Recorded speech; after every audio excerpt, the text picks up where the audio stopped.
post therapy, because I still do therapy, for anyone that has been through like a traumatic event or years of DV like I have, there's no quick fix. That's the first thing I felt really called to speak to after that. But I had some really cool drop-ins around like how we meet our own needs as an adult. We can have awareness to these younger parts of ourselves that perhaps didn't get love, or I'm going to use myself as an example. I have this this core belief I've always had of not being wanted. So whether your parents actually want you or not, it doesn't matter. Sometimes a string of events or something traumatic can happen, and it's kind of at that time and place, it's a belief, it's anchored in. And so from my unwanted, I can see how I've created this life of being in service and of being selfless and helping people. And I had a career in massage therapy for 13 years, which I've only just come out of not long ago. And it's that touch that I needed, and that affection that I needed, and the help that I needed, that I didn't feel I received. And there were certain people that I needed that from, and I never got it. And so I guess I've externally searched for it. So it's reprogramming all of that. But when it's back, I find these parts when they're infant, and I have memories of being sick in a hospital, and being alone. And when you don't have someone showing up for you, meeting your needs, giving you affection, of course you're going to develop things around being unsafe, like that you have no security, or you're searching for this stability outside. So I really wanted to speak to that. It doesn't matter what I do as an adult. It doesn't matter how many massages I book, how many saunas I go to, how much yoga I do. It doesn't matter, because in that time and place when I was an infant, there's a void.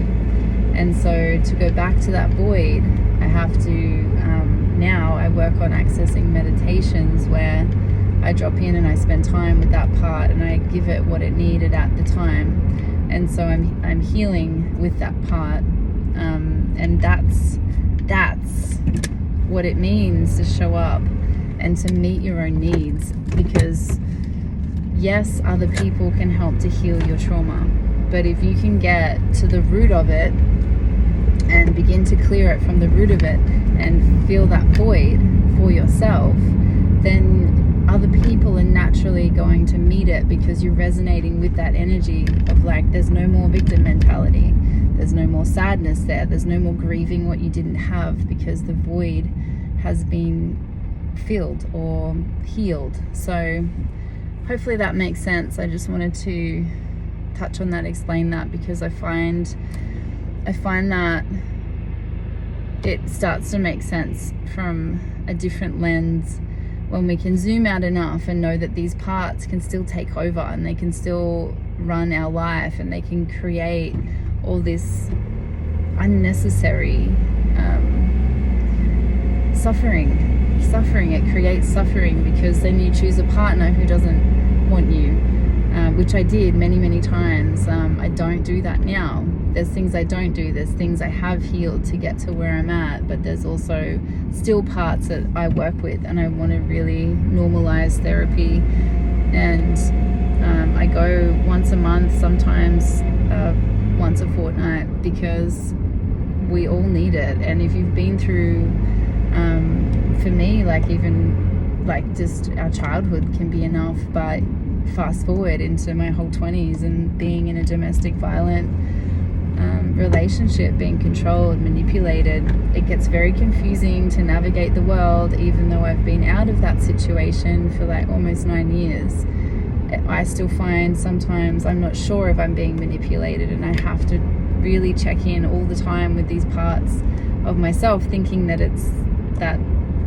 I'm back then. So yeah, it's a long game. It's never a quick fix, and it's embodying and integrating it and doing this work, whether it's once a month or rocking up to like healing events, or coming to see someone like me who embodies this work and who knows and can access those root belief systems within you. If you can't get to them, there's people like me that can help you to identify them. So yeah, happy full moon.